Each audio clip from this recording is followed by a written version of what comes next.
Sang putri perang yang dulu diagungkan kini tak lebih dari sekadar anjing gila yang diludahi semua orang. Dalang licik di balik kampanye hitam ini, siapa lagi kalau bukan raja saat ini ayah kandungnya sendiri. Dia merancang skenario busuk untuk menyingkirkan sang ratu ibunda Serna hanya karena popularitas ratu yang meroket menutupi egonya.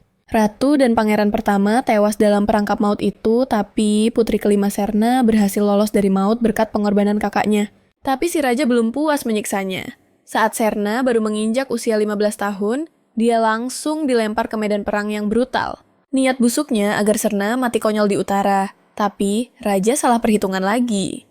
Serna bukan cuma bertahan hidup, dia justru pulang membawa kemenangan gemilang dan menyabet gelar Dewa Perang Kekaisaran. Benar-benar savage. Raja makin panas dingin. Dia kembali main kotor menyebar desas-desus palsu kalau Serna itu monster haus darah. Fitnahnya bilang, Serna menjaga perbatasan cuma demi memuaskan nafsu membunuhnya. Bahkan dituduh sengaja memancing perang terus-menerus. Dalam sekejap pahlawan perang ini di-branding sebagai anjing gila yang menakutkan. Tapi penderitaan ini belum cukup buat ayahnya. Demi memuluskan jalan putri lainnya menuju takhta raja, mengatur penyergapan di medan perang Serna. Rencananya sukses besar Serna terluka parah. Dan satu-satunya penyihir di unitnya tewas. Tanpa ada yang bisa menyembuhkan dia, cuma bisa menggertakkan gigi menahan sakit yang menyiksa. Begitu tahu dalangnya adalah ayah tersayang lagi, habis sudah stok kesabaran Serna. Dia perintahkan pasukannya untuk menamatkan perang secepat kilat. Targetnya kembali ke ibu kota dalam 5 hari. Bawahannya syok berat, yakin kalau raja tidak akan pernah memberi izin. Sambil menahan sakit yang membakar tubuh, Serna menyuruh kirim surat ultimatum ke ibu kota. Dalam 5 hari, dia bakal pulang untuk menikahi tunangannya Din. Dia berjanji setelah menikah dia bakal mendekam di utara, buat menjaga perbatasan selamanya. Serna tahu betul, ini umpan lezat yang mustahil ditolak oleh ayahnya yang serakah. 5 hari kemudian, Serna muncul di ibu kota membawa pasukan ksatria terkuat kekaisaran, warga yang ketakutan setengah mati. Lari kocar-kacir mencari tempat sembunyi saat dia lewat. Serna masa bodoh memacu kudanya lurus menuju istana, dan menendang pintu raksasa ruang pesta sampai terbuka lebar. Mendengar dia balik demi menikahi Din. Para bangsawan saling lirik sinis bercanda kalau tunangannya sedang setor nyawa demi pernikahan ini. Detik berikutnya, tawa mereka berganti jeritan horor. Cambuk Serna menyambar ganas menghajar mereka berkali-kali. Dia paling benci orang yang bergosip, tepat di depan mukanya. Merasakan aura membunuh Serna Din, buru-buru mendekat untuk menenangkannya, mencium jari-jarinya bak pangeran dongeng. Tolong jangan marah. Yang mulia, hati saya hancur kalau kesehatan Anda terganggu. Meski statusnya tunangan. Ini kali pertama, Serna bertemu langsung dengannya. Mengingat dia bangsawan hits ibu kota, yang punya gudang penggemar, Serna lumayan puas dengan pilihan bapaknya. Melihat interaksi mereka yang intim kerumunan mulai berbisik-bisik, memuji betapa serasinya mereka. Tepat saat itu, seseorang meminta pendapat Putri Lira. Lira yang tadi cemberut, langsung ganti topeng ekspresi. Dia mengangkat roknya dengan elegan dan melangkah maju. Mereka jodoh dari surga, pastinya. Selamat atas kepulangan kakak yang jaya. Serna menatapnya penuh curiga.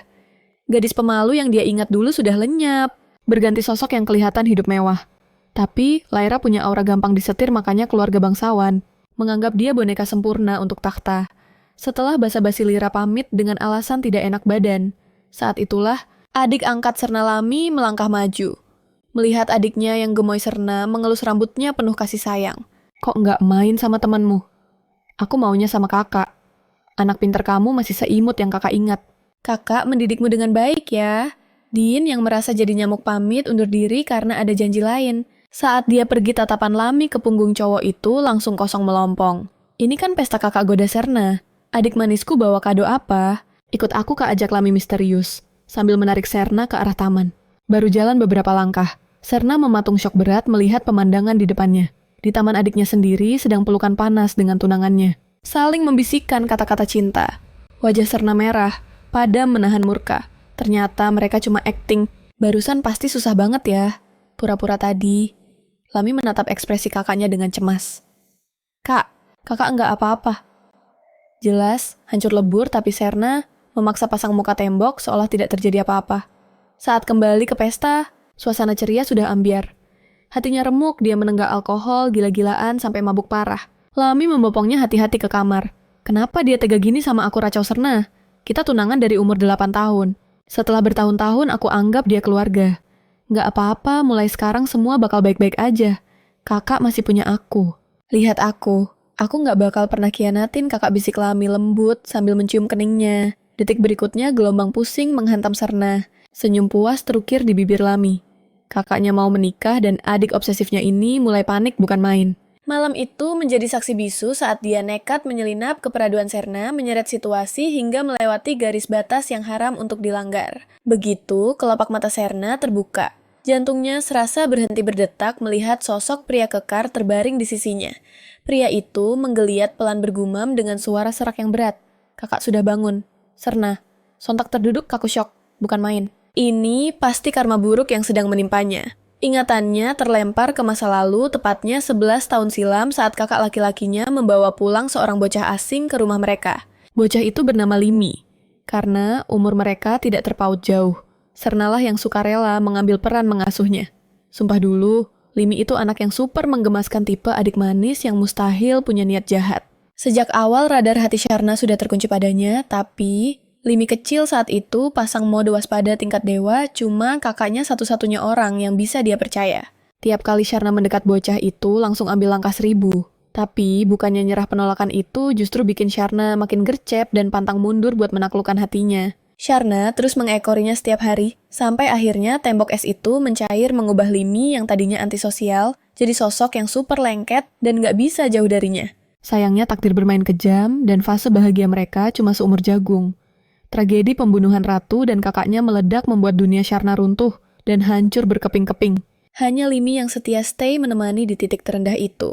Berkat dia Sharna pelan-pelan bangkit jadi sosok badass demi melindungi sang adik menikmati kedamaian singkat selama beberapa tahun. Namun, ketenangan itu hancur lebur saat raja yang licik menjadikan nyawa Lamei sebagai taruhan. Demi melindungi sang pujaan hati Turna, tak punya pilihan selain terjun ke medan perang yang brutal dan sejak detik itulah, takdir kejam memisahkan mereka berdua tanpa ampun.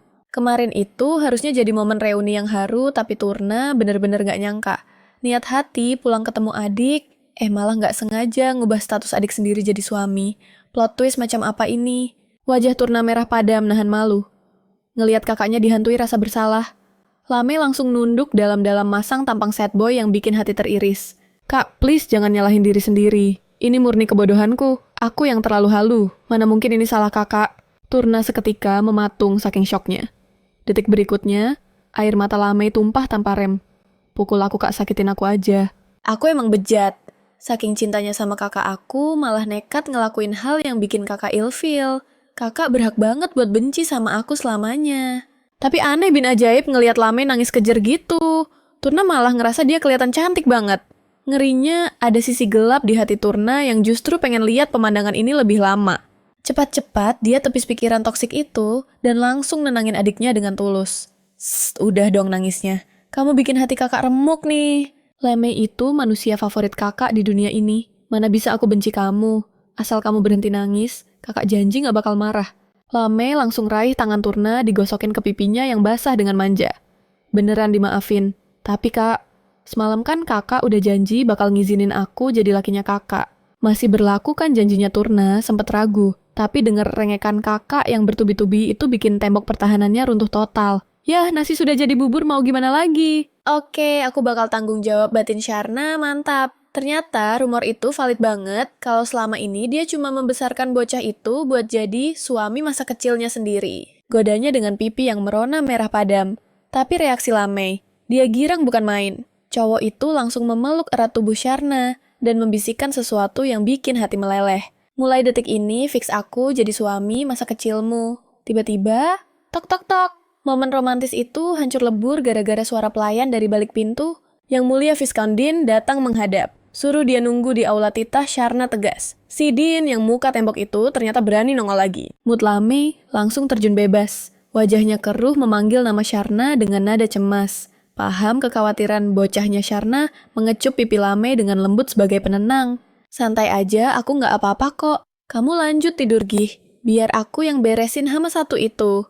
Begitu punggung Sharna menghilang di balik pintu, Lame menyentuh pipi bekas ciuman tadi, matanya berbinar-binar penuh cinta alias bucin akut. Di sisi lain, Sharna benar-benar nggak habis pikir sama tingkat ketebalan muka si Dean. Bayangin aja semalam dia asyik main api membisikkan janji manis ke adiknya, Paginya udah nongkrong di istana, mau tebar pesona lagi ke sang putri.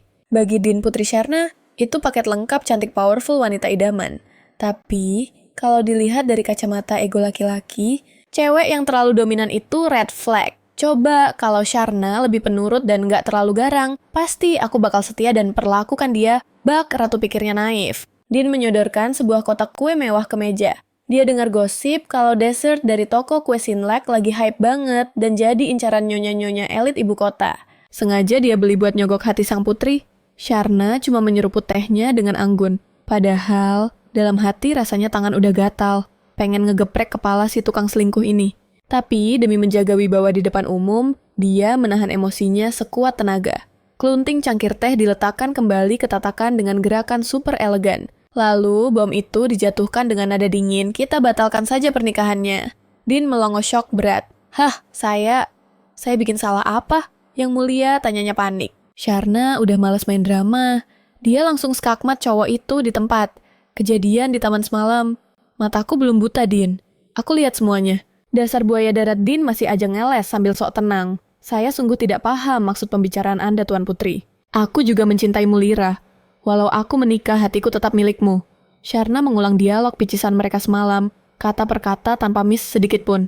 Muka Din langsung pucat pasti sadar rahasianya bocor alus. Tanpa babi bu, dia langsung bersimpuh di lantai memohon ampun sambil membawa-bawa kenangan kebersamaan mereka selama bertahun-tahun. Sharna tertawa tapi nadanya sinis banget. Oh ya, kenangan bertahun-tahun itu ya. Asal kau tahu, kalau kau jujur jatuh cinta sama Lira, aku bakal ikhlas dan doain kalian bahagia.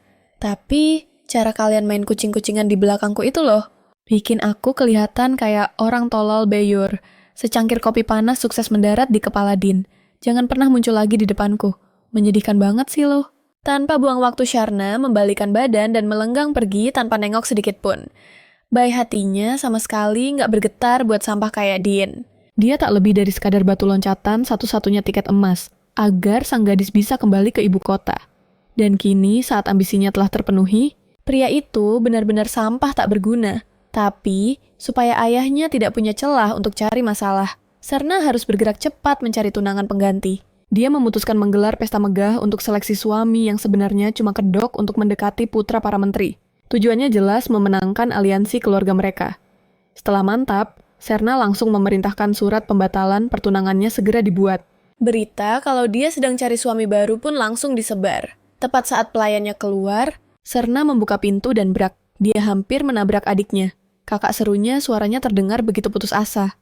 Mendengar Sharna bukan cuma membatalkan pertunangan, tapi juga mau cari suami baru. Lame langsung panik setengah mati. Dia menerjang maju dan mencengkeram tangan kakaknya, suaranya gemetar saat bertanya, apa Sharna mau membuangnya?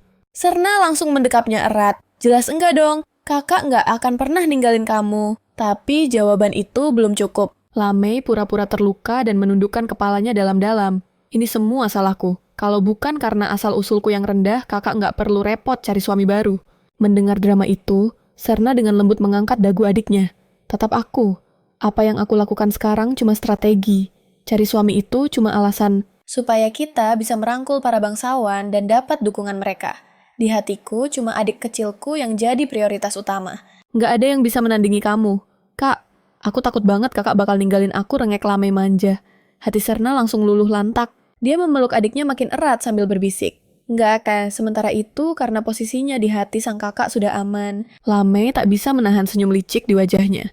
Di sisi lain, sang raja murka besar mendengar kabar ini dan menuntut penjelasan kenapa Sharna nekat begitu. Ayahnya itu ketakutan melihat kekuatan Sharna sampai berkali-kali mencoba melenyapkannya.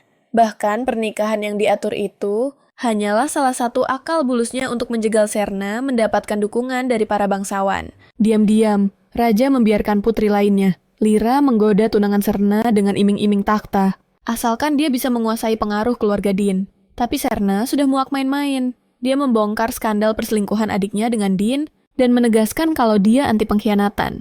Aku nggak pakai barang bekas orang lain. Kalau cowok sudah kotor, ya buang saja ke tong sampah. Alasannya terlalu logis, raja sampai mati. Kutu tak bisa membantah. Tapi, ide Sharna mencari suami baru yang pasti butuh waktu dan tenaga. Memberinya ide licik baru. Dia menjadikannya alasan untuk memaksa Sharna menyerahkan komando pasukan kesatrianya.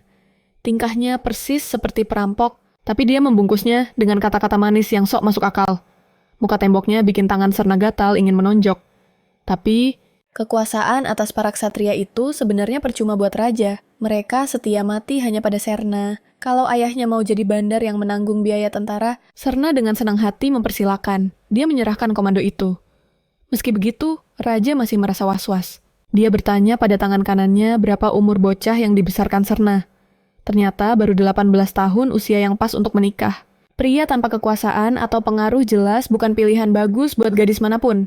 Berbekal pemikiran ini, rencana busuk lain mulai tersusun di otak raja. Kembali ke kediaman Lamei, menyambut Serna dengan hangat. Kak Raja memanggilmu, apa ada hal penting? Nggak juga. Dia cuma cari alasan buat melucuti komando Ksatria Arisku. Tapi tenang saja, Ksatria Aris cuma patuh padaku. Kalau dia mau bayar biaya operasional, mereka sementara waktu lumayan. Kan aku jadi hemat banyak uang. Aku percaya apapun kata kakak. Oh ya, Putri Lira datang tuh.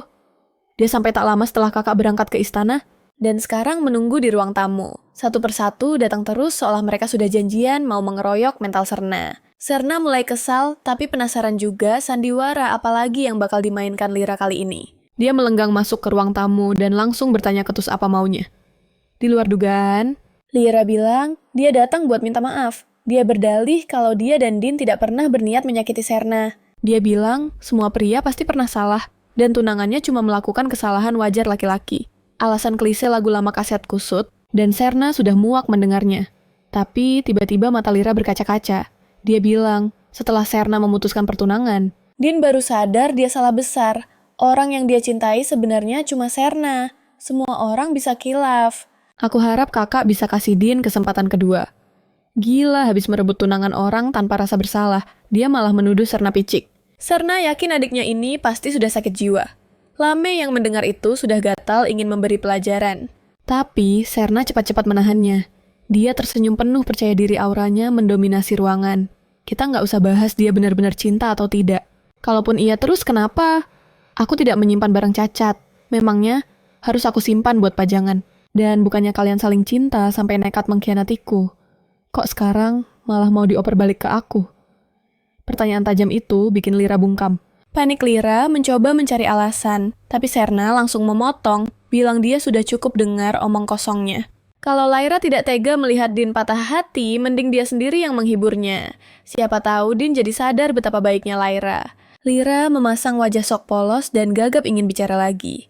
Lame yang sudah enek dengan halus memperingatkannya untuk tidak bicara kurang ajar lagi. Situasinya benar-benar kacau balau. Di satu sisi ada adik kandungnya sendiri, di sisi lain ada mantan tunangan yang baru saja berkhianat. Sharna sudah muak dengan drama ini. Dengan tatapan dingin, dia mengusir gadis itu keluar menutup pintu diskusi rapat-rapat. Lira mundur dengan perasaan dongkol. Darahnya mendidih melihat ketenangan Sharna seolah kehilangan tunangan bukanlah kiamat baginya. Dalam hati dia menggerutu. Seharusnya dia lebih sabar sedikit lagi. Toh hati Din sudah sepenuhnya miliknya. Keesokan harinya, saat matahari belum terbit, Sharna sudah siap dengan pakaian lengkap. Suara gemerisik pakaian membangunkan Lame. Dengan manja lengan kekarnya melingkar di pinggang Sharna. Kakak gumamnya dengan suara serakas bangun tidur. Dia heran kenapa kakaknya bangun sepagi buta. Sharna mengecup lembut keningnya. Kebiasaan militer sayang. Tubuhku otomatis bangun sebelum ayam berkokok. Tidurlah lagi kalau masih ngantuk. Nanti ku jemput setelah latihan pagi. Sharna hendak beranjak, tapi satu tarikan kuat menahannya kembali. Lame bersikeras ikut. Ada egoisme terpancar di matanya. Dia ingin membiasakan sang kakak dengan kehadirannya setiap detik, perlahan mengisi setiap ruang di hati Sharna, sampai tidak ada celah tersisa bagi pria manapun. Di ruang makan yang megah, Sharna meneliti profil para kandidat suami. Anak-anak menteri ini visualnya lumayan juga, komentarnya santai. Lame membeku matanya menatap tajam setiap gerak-gerik kakaknya. Sharna menunjuk beberapa potret. Sang pelayan terbelalak melihat pilihannya. Dua kandidat berasal dari keluarga bangsawan kelas kakap, sangat masuk akal untuk aliansi politik. Tapi satu nama membuat pelayan itu bingung. Aldoro Demito, adik kandung si pengkhianat Din.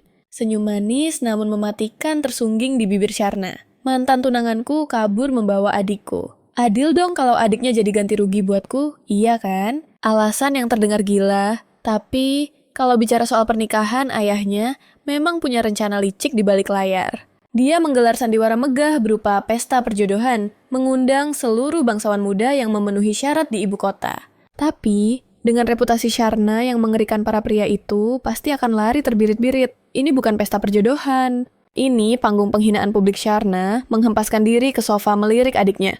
Lamei, menurutmu aku harus bagaimana? Sepertinya tidak ada yang menginginkan kakakmu ini. Lamei langsung menyelah. Itu tidak benar. Mereka cuma sadar diri kalau mereka cuma sampah di hadapan kakak. Kata-kata manis itu sukses membuat hati Sharna berdesir. Sini, duduk di sampingku, pintanya sambil menepuk sofa. Dengan wajah berseri Lamei, merapat dan tiba-tiba menyuapkan camilan ke mulut Sharna, membuatnya terlonjak kaget. Kakaknya memang bersamanya sekarang, tapi Sharna tetap harus memilih tunangan lain. Dia terpaksa memainkan peran sebagai wanita yang tergila-gila pada lelaki tampan, demi memuaskan ayahnya dan menggalang dukungan bangsawan. Kemesraan mereka membuat sang pelayan Ian ternganga. Ian, yang mulia. Kalian berdua, apa yang kau lihat itulah kenyataannya. Kami bersama. Ada masalah dengan itu, Ian buru-buru menggeleng. Tentu tidak yang mulia. Saya permisi dulu. Silakan, sekalian rapikan berkas di mejaku saat keluar. Mendengar kata berkas mata Lamei tertuju ke meja kerja. Tatapannya terkunci pada lukisan seorang bisman yang sangat tampan. Alisnya berkerut cemburu. Di tempat lain seorang pemuda merengek. Ayah aku tak mau ke istana putri gila itu. Pemuda itu menolak mentah-mentah hadir di pesta perjodohan. Tapi ayahnya tidak memberi pilihan lain. Dia sudah absen di pesta perayaan sebelumnya. Kalau absen lagi Putri Sharna, pasti akan menandainya sebagai musuh dan memberi kesan buruk. Terpojok pemuda itu akhirnya menyerah. Dia adalah Feixi putra Markus Padrik, seorang bisman kucing yang mempesona. Sekaligus salah satu target tunangan Sharna. Malam pesta perjodohan pun tiba di Istana Agung dihadiri seluruh krim de la krim ibu kota. Tapi atmosfernya suram.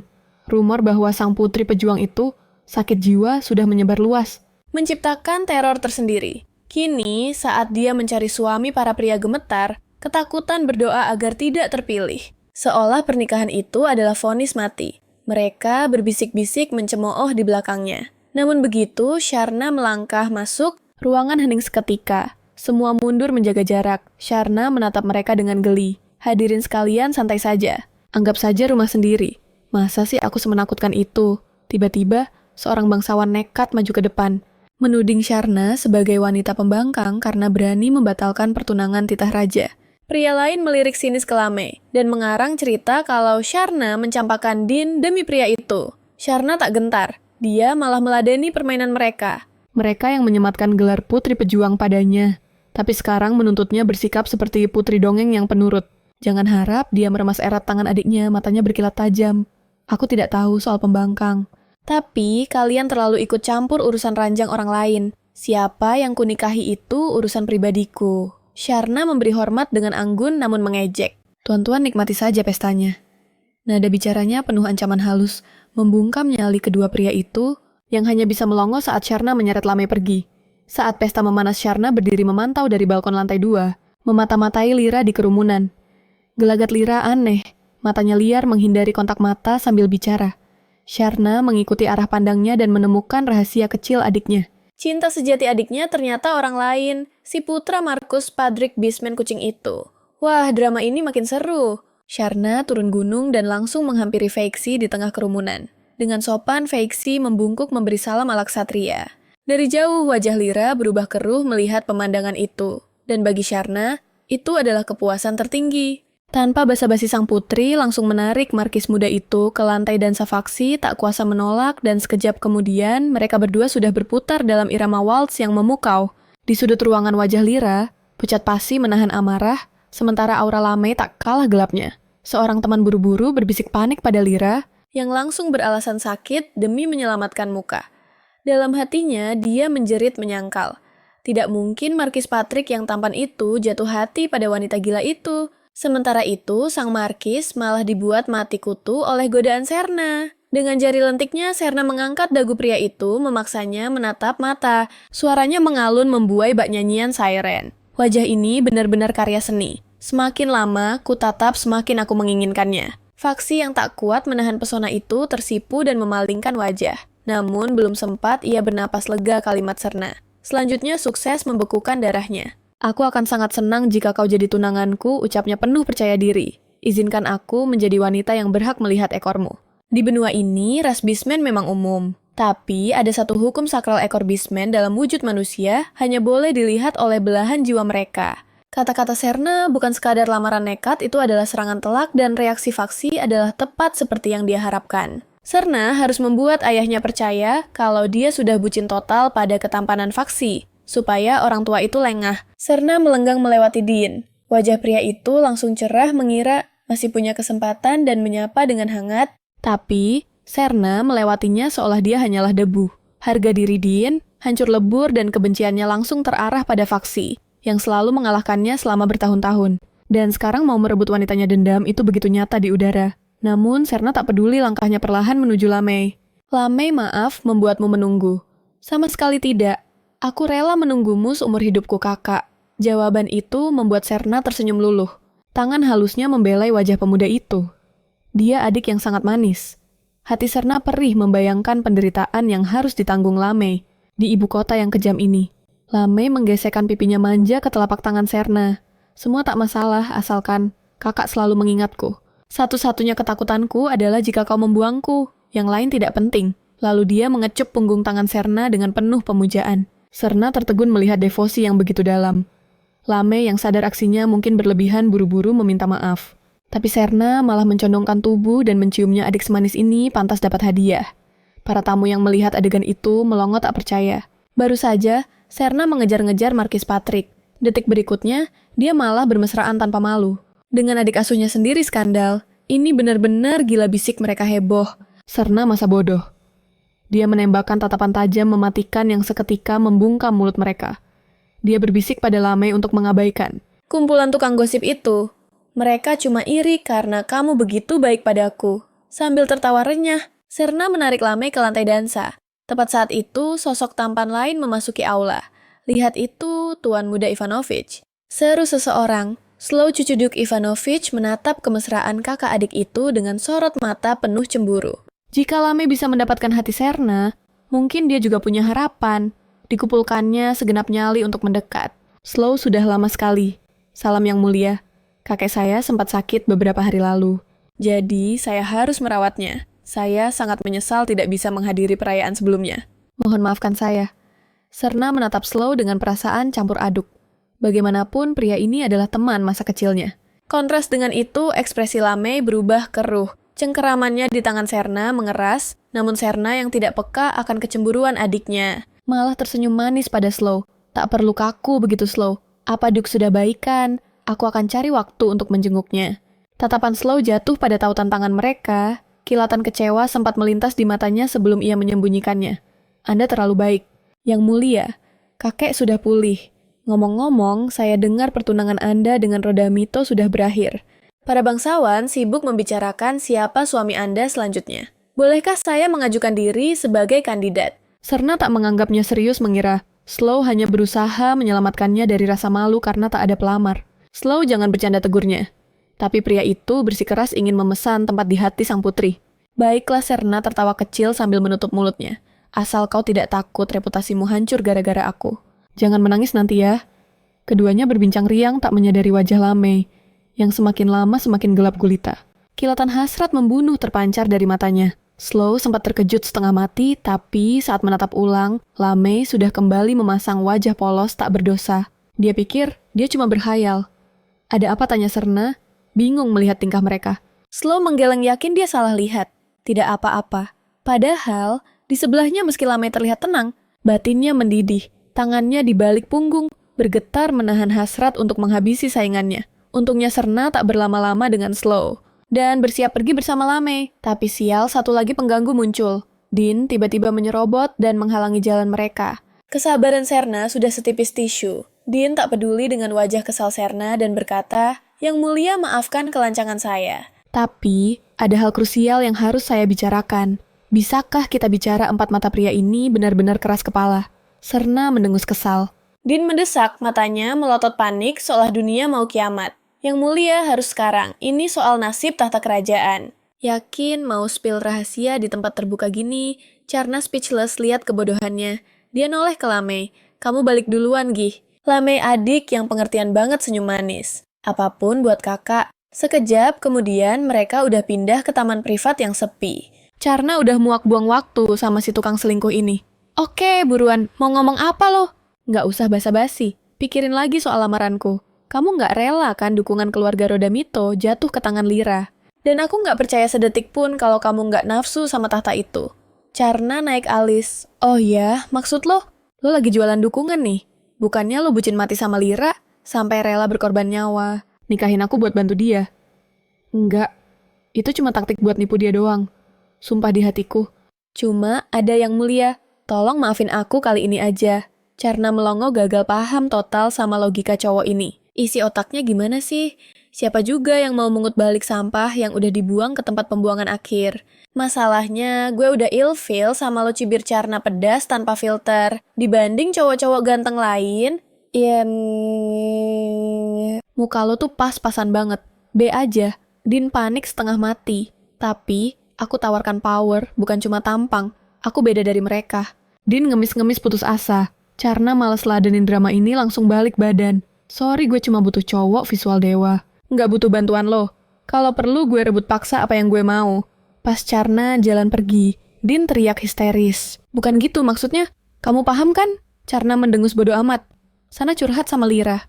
Pasti dia seneng dengerin lo. Yang mulia kalau nolak, aku bakal nyesel seumur hidup lo. Berani-beraninya dia ngancem Charna senyum sinis. Cowok ini beneran gak sadar diri dan gak tahu level kekuatannya. Sekali lagi dia cari gara-gara Charna gak bakal ragu paksa keluarga Rodamito ganti ahli waris detik itu juga. Sampai rumah Charna capek banget. Dia jalan ke kamar, tapi pemandangan di dalam bikin langkahnya ngerem mendadak. Adik kecilnya yang biasanya polos lagi, duduk di sana. Mata ditutup kain hitam, jubah setengah terbuka nungguin tuannya. Charna teriak dalam hati. Siapa yang ngeracunin adik gue yang suci ini? Tapi jujur lihat pemandangan seksi gitu bikin dia nelen ludah. Dia jalan pelan ke ranjang dan ngegoda. Adikku sayang udah belajar hal-hal nakal ya.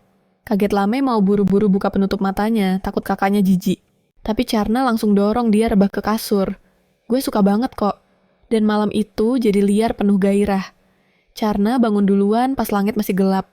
Dia bengong ingat betapa ganasnya kejadian tadi. Natap Lame di sebelahnya tiba-tiba rasa bersalah nyelip di hati. Charna sadar dia kurang kasih kepastian bikin Lame insecure, cemburu, dan nekat nyenengin dia pakai cara ekstrem begini. Mulai sekarang fix gue bakal lebih manjain dia batinnya. Besok paginya dokumen dari sang ayah datang. Isinya perintah buat tanda tangan transfer komando ke Satria Aris detik ini juga. Nggak tahu, malu banget. Tapi karena udah janji, Charna nggak ada alasan nolak. Toh para ksatria cuma bakal tunduk sama dia sebagai komandan sejati bukan yang lain. Sebelum balikin dokumen dia, bisikin orang kepercayaannya. Bilang ke anak-anak nggak usah nahan diri. Buat sementara, lakuin apa aja sesuka hati bikin rusuh nggak apa-apa. Gue yang tanggung jawab. Ajudannya syok berat. Yang mulia, kita baru balik ke ibu kota. Tolong jangan gegabah dong Charna. Yang males denger ceramah cuma kibas tangan. Iya gue kurangin. Tapi rasa kesel diambil alih komandonya masih nyut-nyutan. Jadi dia putusin kirim hadiah balesan buat ayahnya. Ajudannya cuma bisa hela napas panjang. Yang mulia, tolong stick to the plan, jangan cari masalah nggak penting. Charna nyengir, gue cuma mau nyentil orang-orang dan hal yang nggak dia peduliin kok. Santai nggak ngerusak big picture. Kita butuh info nih buta peta politik sekarang. Kita belum tahu siapa kawan siapa lawan. Ya kan Lame? Kakak bener banget Lame nyamperin sambil senyum. Tapi kalau butuh info intelijen, aku punya rekomendasi bagus kak. Charna natap Lame takjub. Selama dia pergi bertahun-tahun, bocah ini udah tumbuh dewasa dan pinter banget. Bangga deh. Sementara itu, ajudan di belakang cuma bisa tepok jidat frustrasi. Yang satu pembunuh, yang satu ngasih pisaunya. Pasangan gila. Ngomong-ngomong, lanjut Charna kirim undangan ke kediaman Duke Ivanovich. Gue mau main ke sana hari ini. Kakak mau ke tempat Duke iya, dan kamu ikut kata Charna. Sambil genggam tangan Lame, biar dia tenang. Kalau bukan karena Duke Ivanovich dulu, kita mungkin nggak bakal hidup sampai gede gini. Dengar itu, bahu Lame rileks. Charna berdiri mau pergi, tapi adu badan rasanya remuk redam. Tanda cinta Lame semalam beneran kerasa banget sakitnya. Lame langsung panik minta maaf berkali-kali. Kalau dia nyakitin kakak sampai didiemin, dia nggak bakal maafin dirinya sendiri. Pemandangan itu membuat hati Charna teriris perih. Dia melarang keras Lame bersikap seperti bawahan, rendahan menegaskan bahwa tidak ada yang perlu dimaafkan, dan semua yang terjadi di antara mereka adalah atas dasar suka sama suka. Masalahnya, jejak merah, tanda cinta di tubuh Charna terlalu mencolok mata. Kalau sampai ada yang melihat gosip liar tentang sang putri yang gila, lelaki pasti langsung meledak. Tidak mau memberi peluru gratis pada musuh. Sharna memperingatkan Lame agar lebih waspada. Begitu tiba di kediaman Ivanovich, sang Duke menyambut mereka secara langsung. Slow tersenyum lebar melihat kereta kuda merapat. Pintu terbuka dan Lame menuntun Sharna turun bak barang pecah belah. "Selamat siang, Duke." Sapa Sharna hangat sambil menggamit lengannya. Mereka berbincang akrab persis kakek dan cucu yang sedang melepas rindu. Namun, di tengah obrolan Duke mendadak mengusir halus Slow dan Lame keluar ruangan. Dia butuh bicara empat mata dengan Sharna. Begitu suasana sepi wajah ramah, Duke lenyap berganti keseriusan mencekam. "Yang mulia, Anda kembali bukan sekadar untuk menikah, kan?" Tebakan jitu. Sharna tidak mengelak. "Benar, Duke. Bukan itu tujuan utamanya." "Tapi yang mulia Anda benar-benar nekat mau berebut posisi itu?" tanya Duke. Harus jawab Sharna tegas. "Tahta itu hak mutlak kakak saya. Saya hanya mengambil kembali milik kami. Dia berhutang nyawa. Suatu hari nanti..." Mata Sharna berkilat dingin akan kuseret dia untuk bersujud dan bertobat di depan makam ibu dan kakakku. Hening sejenak. "Kerja bagus, nak. Ibu dan kakakmu pasti bangga di alam sana." Selesai menyusun rencana, Sharna pamit tanpa basa-basi. Duke menatap punggungnya kagum pada evolusi mental sang putri. Lalu dia menoleh ke Slow, nadanya berubah tajam. "Mulai sekarang jauhi putri Sharna." Slow bingung kenapa kakeknya tiba-tiba ngegas. Jalan yang dia pilih itu penuh darah dan bahaya. "Kakek tidak mau kau terseret." "Justru karena sulit kita harus bantu, bukan malah meninggalkannya," bantah Slow. Jawaban itu memancing amarah sang kakek. Kau mau bantu apa, mati konyol? Pokoknya, dilarang ikut campur urusan dia dan putuskan kontak sekarang juga. Padahal, Slow sudah menunggu Sharna bertahun-tahun. Pertunangannya yang batal adalah celah emas bagi Slow. Mana mungkin dia mundur sekarang? Di sisi lain, kedamaian rakyat adalah bensin semangat Sharna di medan perang. Impian terbesarnya adalah melihat rakyat hidup tenang. Mendengar visi itu, Lame menyandarkan kepala manja di bahu Sharna dan membisikkan sebuah lokasi rahasia yang pernah dia singgung gudangnya segala informasi intelijen. Sejak kembali ke ibu kota, mata-mata istana menempel ketat pada Sharna, membuat geraknya terbatas. Tapi Lame punya trik jitu. Titik pertemuan rahasia badan intelijen itu ternyata berkedok. Toko kue yang baru buka. Lame menuntun Sharna masuk. Melihat interiornya, Sharna tersenyum kecut. Ini kan Saint Luke Patisserie, tempat sama di mana Dean membelikan manisan demi merayunya dulu. Tokonya tampak sangat basic dan biasa saja. Sharna jadi bingung. Lame langsung menuju pelayan. "Halo, pesan 11 makaron. Dan 2 porsi sabayon." Sang pelayan tersenyum paham. "Baik, mau ditunggu di sini?" Atau dikirim ke kediaman Lame menjawab, "Kami tunggu sini." Pelayan itu mengangguk. "Silakan ke lantai 2. Selagi menunggu, di lantai atas mereka masuk ke ruangan yang melompong tanpa perabot. Sharna celingukan. "Ini markasnya?" tanyanya skeptis. Lame cuma nyengir. Tiba-tiba, lantai bersinar terang. Lingkaran sihir teleportasi. "Menarik," batin Sharna. Agensi intelijen kecil, tapi punya penyihir level dewa. Pasti bukan organisasi sembarangan. Aset mahal ini harus kurekrut, jangan sampai jatuh ke tangan musuh. Wush, mereka berpindah ke ruangan super mewah. Seorang pria sudah duduk santai di meja makan. Sharna duduk berhadapan dengannya. "Kau bos agensi ini?" Pria itu menyipitkan mata lalu tersenyum. "Jelas bukan. Bos kami orang sibuk." Sharna mendengus. "Jadi kau nggak bisa ambil keputusan?" Sharna datang buat transaksi besar percuma kalau cuma bicara sama kacung. Tapi mendadak pria itu melompat berdiri dan membungkuk 90 derajat. "Saya bisa ambil keputusan. Mulai detik ini, seluruh agensi kami siap melayani yang mulia. Mendapat loyalitas total semudah itu." Insting Sharna berteriak jebakan. Pria itu menyodorkan sebuah token. Semua layanan mau info bocoran atau lenyapkan nyawa.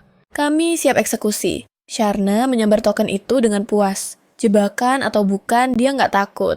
Dia akan menyetir agensi ini. Asal yang mulia senang. Kalau butuh kami, sebut saja nama Luo 3 kali ke token ini. "Hah, Luo?" "Yap, itu nama bos besar kami. Ada lagi yang bisa dibantu. Yang mulia." Rasa kepo Sharna makin menjadi-jadi. "Atur pertemuan dengan bosmu sekarang." Tapi pria itu menolak, katanya bos sedang tidak bisa diganggu. Sharna bersandar santai mode keras kepala aktif. "Oh ya, kebetulan jadwalku kosong nih." Kutungguin sampai dia muncul. Si pria panik keringat dingin keluar. Dia mati kutu. Untungnya Lame tiba-tiba bersuara. Merengek minta pergi kencan. Daripada menekan terlalu keras di pertemuan pertama Sharna, akhirnya menuruti mau si Lame. Sebelum cabut, dia titip pesan dingin ke pria itu, "Kabari gue kalau ketua lo udah senggang." Habis itu, Mereka berdua meluncur ke pasar yang lagi rame-ramenya. Tapi belum juga jalan jauh, Brooke. Seorang gadis kecil nabrak Serena telak banget. Panik, Serena langsung ngecek kondisi bocah itu, takut ada yang luka. Bocah itu malah mundur ketakutan, terus jatuh guling-guling sambil jejeritan histeris. Dia nyeremin, dia mau makan aku. Tiba-tiba muncul emak-emak entah dari mana langsung sujud di kaki Serena, mohon-mohon biar anaknya diampuni. Padahal Serena belum ngomong satu patah kata pun, tapi si ibu udah nangis kejer. Seolah-olah dia korban paling menderita sedunia sambil teriak, "Putri Serena, tolong ampuni kami." Mendengar nama keramat itu, kerumunan langsung ngumpul kayak semut gula. Dan tanpa babi bu langsung ngecap Serena yang salah. Bisik-bisik tetangga mulai kedengeran apes banget tuh ibu sama anak ketemu monster kayak dia. Lamei langsung pasang badan ngelindungin kakaknya.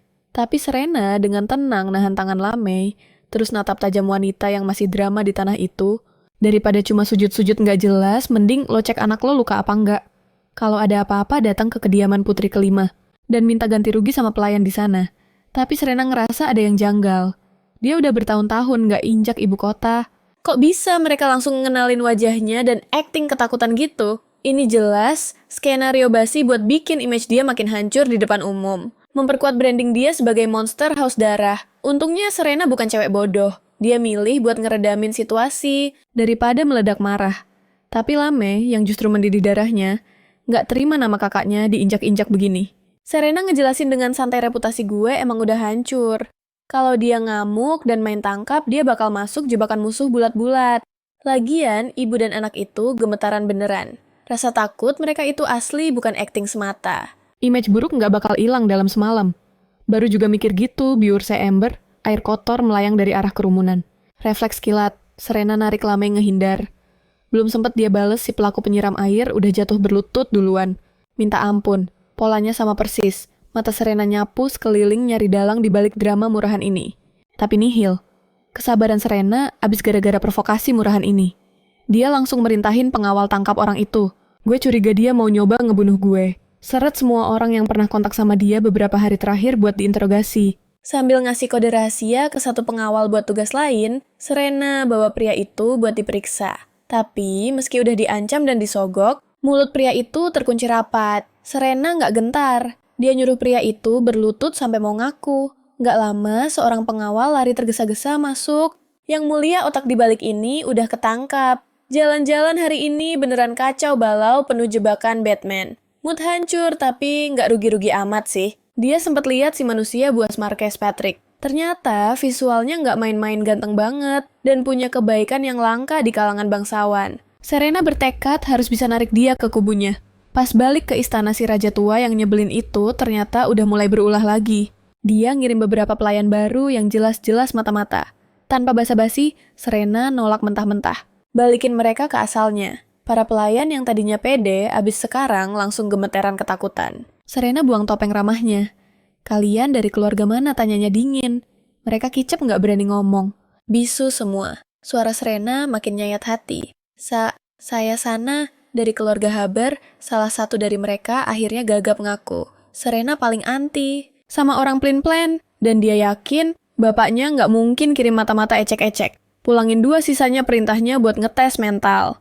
2 pelayan sisa langsung ambruk sujud dan nyebut nama keluarga mereka, Habertelas dan Kraft. Itu semua nama keluarga musuh bebuyutannya.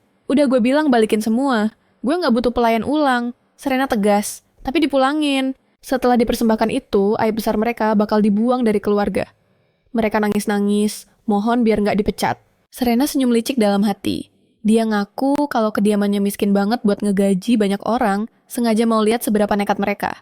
Sesuai dugaan mereka, rela kerja rodi cuma demi makan dan tempat tidur. Serena girang banget dengernya. Lumayan hemat anggaran lagi. Pelayan kepala langsung nuntun para mata-mata baru ini ke asrama lewat lorong gelap yang bikin bulu kuduk merinding. Dia berhenti di depan satu pintu. "Kalian udah lihat ruang kerja Tuan Putri kan? Di sana banyak rahasia militer. Dan itu area terlarang. Kalau ada kejadian aneh di sana, bukan cuma kalian, tapi seluruh keluarga kalian bakal dihabisi. Satu lagi, jangan keluyuran pas malam hari," ucap si pelayan dengan wajah seram yang cuma disinari cahaya lilin remang-remang. Si pelayan pergi, ninggalin para gadis itu bisik-bisik, ketakutan soal ancaman tadi. Satu cewek yang masih shock berat, coba nempel ke temannya, tapi ditepis kasar. Dia ganti haluan ke pelayan ketiga, yang langsung ngangguk setuju buat barengan.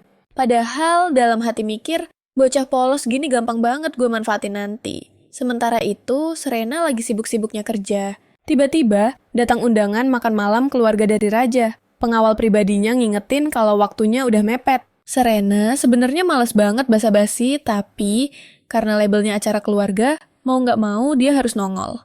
Tahu mulut tuan putrinya pedes banget, pengawal muda itu was-was dan ngintilin terus sambil bawel. Tolong jaga bicara Anda ya tuan putri. Serena cuma angkat bahu, nggak janji apa-apa. Si pengawal pucat, takut diamuk atasan kalau gagal jagain mulut tuan putri. Serena sukses bikin kepala pengawal itu mau pecah. Si penjaga terus-terusan merepet sepanjang jalan sampai Serena akhirnya nyerah. Dan nyuruh dia stop ngintilin. Pas Serena sampai di ruang ganti, si Lamei udah standby di sana. Dia udah siapin semua outfit, plus aksesorisnya, bahkan maksa mau bantuin Serena ganti baju. Lamei senyum puas lihat gaun sopan itu. Pilihan Lamei emang nggak main-main nutupin Serena dari ujung rambut sampai kaki. Kalau bisa, dia mau terlibat di setiap detik hidup kakaknya. Dia bakal sembunyiin wajah cantik itu dari dunia luar. Ngelihat tingkah adiknya yang super nurut Serena nggak tahan buat kasih reward. Serena nyuruh Lamei nunduk dan sebelum cowok itu sadar apa yang terjadi, Serena mendaratkan ciuman kilat yang bikin jantungan. Lamei girang bukan main. Dia nganterin Serena ke kereta kuda dan matanya nggak lepas mandangin sampai kereta itu hilang di telan jarak. Balik ke istana, dia masuk ke ruang rahasia lingkaran sihir menyala teleportasi langsung ke markas intelijen. Sambil ngaca, dia nanya ke anak buahnya, "Gimana visualku ganteng kan?" "Jelas dong." Tapi dia masih insecure gara-gara Serena tadi muji tampangnya Felix Patrick. Siapa yang lebih cakep, gue atau Marquis Patrick? Padahal, satu benua juga tahu kalau Patrick itu cowok tertampan nomor 1. Tapi, si bawahan di bawah tatapan maut Lamei dengan gemetar terpaksa jujur. Lamei langsung melotot tajam, lalu balik ngagumi dirinya di cermin. Dengan pede selangit, dia koar-koar kalau dialah orang terpenting buat Serena, sedangkan Felix cuma pion catur yang lagi dimainin kakaknya. Dia berbesar hati buat nggak ngurusin si Felix. Ingat, tugasnya dia nyuruh anak buahnya siapin berkas rahasia pesanan Serena. Kalau Serena ngajak dia besok, dia bakal kasih langsung. Kalau kakaknya datang sendiri, dia bakal antar berkas itu secara pribadi. Habis bagi-bagi perintah, dia balik lagi narsis di depan cermin. Malamnya ini adalah makan malam keluarga pertama sejak Serena balik. Ngelihat saudara-saudaranya terang-terangan ngebully Lira Serena, sadar kalau meski hidupnya membaik 5 tahun terakhir, nasib Lira di keluarga ini jalan di tempat. Meski di beking raja cewek itu tetap nggak punya suara di meja makan. Serena sih masa bodoh. Musuh utamanya cuma satu, bapaknya sendiri. Akhirnya, sang raja menampakkan batang hidungnya. Setelah semua duduk, dia nyuruh rileks, bilangnya sih, ini cuma makan malam keluarga sederhana. Tapi bohong banget, suasananya tegang parah. Raja ketawa palsu. Jarang-jarang kan kita kumpul lengkap begini. Kalian hampir kelihatan kayak keluarga harmonis normal. Dia melirik salah satu putranya yang langsung ngangguk cari aman. Serena cuma bisa berdeci jijik lihat kemunafikan itu dan fokus makan. Tapi, Raja belum kelar dramanya. Dia nembak pertanyaan ke Serena. Nanya gimana progres nyari tunangan baru. Serena tahu si tua bangka ini udah punya calon dan cuma pura-pura nanya doang. Serena ngikutin alurnya bilang bakal segera beres. Tiba-tiba, Raja menghela napas dramatis. "Ini semua salah, Ayah. Aku gagal didik Lira, dan dia malah nyolong Din dari kamu. Kalau enggak, kamu nggak bakal jomblo sekarang." Satu meja langsung syok berat. Saudara lainnya, Alisa langsung nyamber duluan ngata-ngatain Lira sebagai anak pelayan redahan yang nggak tahu malu. Serena cuma natap datar. Dia tahu ini bukan murni salah Lira. Cewek itu nggak bakal berani kalau nggak dikasih lampu hijau sama Raja. "Lira, kamu salah besar. Minta maaf sama kakakmu," perintah Raja. Lira sih udah kebal dipermalukan. Tapi disuruh minta maaf di depan orang-orang yang ngebully dia. Itu level kehinaan baru. Dia nggak paham kenapa bapaknya tega banget, tapi akhirnya dia nggak punya pilihan selain nunduk dan minta maaf. Makan malam bubar setelah Serena memaafkan. Raja emang sutradara handal, dia nyeting ini biar kelihatan kayak ayah penyayang. Padahal, aslinya lagi ngadu domba anak-anaknya. Sesuai rencana Alisa yang udah tahu skandal Lira, mulai nyerang Lira dengan alasan membela kehormatan Serena. Padahal itu malah bikin nama Serena makin jelek. Serena muak sama permainan receh ini. Dia pasang badan di depan Lira cukup. "Terserah lo mau ngapain dia, tapi jangan jadiin gue alasan. Gue gak mau reputasi gue hancur gara-gara drama ini. Merasa diskakmat." Alisa ngebanting Serena ke samping dan kabur sambil ngancem kalau urusan dia sama Lira belum kelar. Meski Serena nolong Lira, itu bukan karena kasihan. Dia cuma capek sama manipulasi bapaknya. Dia ngasih warning ke Lira. Di keluarga kerajaan, persaudaraan itu omong kosong. Satu-satunya yang bisa lo percaya cuma diri sendiri. Aku paham, Kak. Jawab Lira, tapi dia tahu realitasnya beda. Dia lemah, jadi dia harus mungut sisa-sisa perhatian yang dilempar bapaknya. Biarpun harus dimanipulasi, dia rela lakuin apa aja demi kekuasaan dan status. Tapi Serna tahu, satu rahasia. Tahta itu dari awal emang bukan buat mereka. Serah lo deh, kata Serna sambil ngibasin tangan pergi. Setelah semua bubar, Raja diam-diam manggil Lira. Baliknya Serna ke ibu kota pas mau nikah bikin Raja murka setengah mati. Dia udah coba bikin Serna celaka berkali-kali, tapi Serna selalu lolos dengan gampang. Takut Serna bakal mimpin pemberontakan kalau lama-lama di sini, Raja harus nikahin dia dan tendang dia balik ke perbatasan secepatnya. Dia udah pilih calon suaminya Lamei, bocah yang selalu nempel sama Serna. Di mata Raja Lamei itu, lemah dan nggak punya power pasangan yang sempurna buat dikendaliin. Dia sama sekali tak punya nilai tawar politik di hadapan Sherna. Demi melancarkan skenario liciknya, sang raja memanggil Lira. Di meja makan raja mengakui kalau dia memang memojokkan Lira. Tapi alasannya klise, tak ada pilihan lain. Sherna dengan pasukan ksatria elitnya sudah hilang respek padanya. Jadi raja harus bersandiwara. Tapi kau selalu jadi anak emas yang paling kusayang bujuknya mencoba mengambil hati Lira. Meski Lira sadar sedang diperalat posisinya yang lemah memaksanya untuk tunduk. Sang raja tersenyum puas melihat kepatuhannya, lalu langsung to the point. Reputasi mengerikan kakakmu Sherna bikin semua bangsawan pria kabur ketakutan. Kalau sampai dia tak dapat suami, dia bakal mendekam selamanya di ibu kota. Ini salahku tak mendidiknya dengan benar. Sekarang cuma Lamei yang punya nyali mendekatinya. Aku cuma ingin Sherna menemukan cinta sejati dan segera menikah. Kode keras dari raja sangat jelas. Dia ingin Lyra menjadi mak comblang agar Sherna dan Lamei bersatu. Lira langsung paham, saya mengerti tugas saya. Sepeninggal, Lira Raja memerintahkan bawahannya untuk membackup Lira secara rahasia. Tak boleh ada celah gagal. Sebenarnya cara termudah mengamankan takhta adalah dengan melenyapkan Sherna, tapi Raja tak sebodoh itu. Sherna adalah aset perang yang terlalu berharga. Selama dia bernapas kekaisaran aman. Lagi pula, begitu dia dilempar kembali ke perbatasan, dia takkan mungkin memberontak. Sifatnya persis mendiang ibunya. Ratu terdahulu yang terlalu lembek dan tak tega menyakiti rakyatnya sendiri. Itulah sebabnya, Sherna haram hukumnya menetap di ibu kota. Sementara itu, saat Sherna sedang santai di keretanya, insting membunuhnya mendadak menjerit. Ada bahaya! Adrenalinnya memuncak. Dia melompat keluar kereta, dan dalam sekejap mata pemimpin asasin itu sudah tumbang di tangannya. Sebut siapa tuan kalian? Bukannya menjawab, para pembunuh bayaran itu malah melancarkan serangan brutal. Wajah Sherna tetap datar. Dia melepas gelang di pergelangan kirinya. Oke, tutup mulut saja. Toh hari ini kalian semua bakal mati di sini. Dengan seringai lebar, dia mengayunkan cambuknya. Akhirnya, ada hiburan menarik sejak dia kembali ke ibu kota. Malam ini dia akan memberi pelajaran pada para tikus ini. Tapi sayang mereka terlalu cupu. Pertarungan usai, bahkan sebelum Sherna sempat menikmatinya. Salah satu asasin sadar kalau lawannya adalah Bistamer berdarah biru. Panik setengah mati, dia mencoba kabur untuk melapor pada bosnya. Tapi belum sempat lari jauh, Sherna sudah mencengkeramnya. Pengawal pribadi Sherna mengepung sisanya. Awalnya, Sherna ingin menginterogasi. Tapi musuh terakhir itu nekat menyerang dengan sisa tenaganya. Terpaksa Sherna menghabisi nyawanya. Mendengar kabar Sherna disergap, Lamei berlari kesetanan ke kamar kakaknya. Begitu melihat Sherna tanpa lecet sedikit pun, air matanya langsung tumpah. Sherna merasa ekspresi cengeng Lamei sangat menggemaskan, lalu membelai pipinya dengan sayang. Lamei menyandarkan wajahnya ke tangan hangat itu dan berkata keras kepala, "Aku nggak akan biarkan kakak keluar sendirian lagi.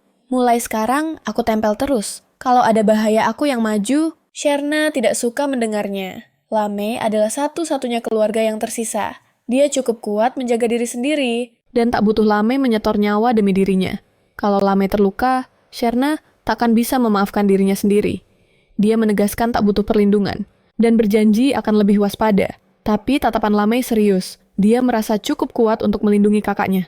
Musuh sudah mulai bergerak tepat di depan hidung mereka, dia tak bisa hanya diam menonton. Lamei menuntun Sherna masuk berniat membantunya ganti baju. Namun saat dia menurunkan resleting gaun kakaknya, ekspresinya berubah gelap. Tanda kepemilikan yang dia buat di punggung Sherna mulai pudar. Dia benci melihatnya. Harus ditandai ulang. Dia kembali memasang wajah memelas andalannya. "Kak, maaf, aku meninggalkan banyak bekas di tubuhmu. Aku nggak sengaja, aku cuma terlalu mencintaimu. Aku nggak bisa nahan diri. Bagaimana mungkin Sherna bisa marah melihat wajah semenyedihkan itu? Sherna menangkup wajah Lamei dan menciumnya lembut. Tangannya mulai berkeliaran di dada Lamei. Kalau kamu merasa bersalah, biar aku tinggalkan bekas juga di tubuhmu. Jadi, kita impas bisiknya sebelum menggigit pelan leher Lamei. Lamei kegirangan luar biasa. Orang yang dicintainya menginginkannya juga. Saat Sherna membuka mata lagi, Lamei sudah tidur pulas di sampingnya. Namun kekhawatiran Lamei tadi membuat Sherna gelisah. Ancaman ini harus dimusnahkan sekarang juga. Di ruang penyiksaan, para asasin itu dicambuk dengan pecut khusus Beastman sampai nyaris mati. Tapi mulut mereka masih terkunci rapat. Sherna yang tak sabar menyuruh pengawal berhenti. Dia memutuskan menggunakan jarum khusus. Satu tusukan jarum ini ke tengkorak rasanya 10 kali lebih sakit dari paku biasa, sensasinya seperti ular yang menggerogoti otak. Saat jarum itu mendekat ke kepala si Beastman, mentalnya hancur. Dia berteriak histeris, siap membocorkan segalanya. Kembali di kamar Lamei. Yang dikira tidur ternyata langsung bangun begitu Sherna pergi. Fakta bahwa insiden pembunuhan itu membuat kakaknya begitu terganggu membuat moodnya hancur. Dia menggunakan sihir untuk memanggil bawahannya, memerintahkan investigasi total. Setelah memperkirakan waktu dia duduk manis di ranjang menunggu. Begitu Sherna melangkah masuk, air mata palsunya langsung mengalir lagi. Aku mimpi buruk, kakak terluka. Dan pas aku bangun, kakak sudah hilang. Melihat adiknya begitu hancur karena mengkhawatirkannya, hati Sherna dipenuhi rasa hangat yang posesif. Dia memeluk erat Lamei dan berbisik, "Tenanglah, nggak ada yang perlu ditakutin. Aku baik-baik aja kok." Lamei menatap cemas. "Tapi kakak tadi ngilang kemana? Jangan bilang ada masalah gawat lagi." "Nggak usah parno gitu ah. Aku cuma mampir sebentar ke penjara bawah tanah, buat ngobrol sama 2 tawanan kita." Dengan lembut, Serena menuntun cowok itu kembali ke ranjang empuknya. Serena menindih tubuh Lamei menyeka sisa air mata di pipinya, lalu mendaratkan kecupan manis di bibirnya. "Sekarang bobo ya." Tapi satu kecupan jelas nggak cukup buat memuaskan Lamei. Dia malah menggenggam erat tangan sang putri ngasih kode keras buat ikutan rebahan. Matanya jelas menolak buat terpejam. Mode manja dan ketakutan palsunya langsung aktif lagi. "Kak, aku masih takut nih. Aku nggak bakal bisa tidur kalau kakak nggak nemenin aku tidur juga." "Terus maumu apa?" tanya Serena yang udah hafal banget trik buayanya. Topeng polos Lamei langsung runtuh. Dalam sekejap, posisi berbalik sekarang dialah yang mengunci tubuh Serena di bawah kuasanya. "Kakak pasti tahu apa yang aku mau. Aku butuh kamu. Cuman pas kita menyatu kayak gini, hatiku baru bisa ngerasa tenang."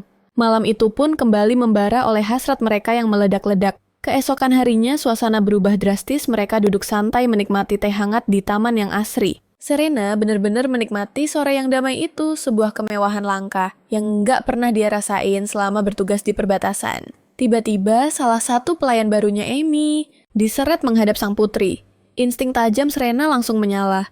Dia sadar ada aura yang beda dari cewek ini sejak pertemuan pertama mereka. "Sekarang saatnya konfrontasi," jawab jujur desi Serena dengan tatapan mengintimidasi yang bikin nyali ciut. "Menurutmu apa yang bakal terjadi kalau aku habis isi 2 pelayan lainnya, terus nyebarin gosip kalau aku punya aliansi rahasia sama keluarga Tele? Kira-kira Yang Mulia Raja bakal ngapain kalau denger itu?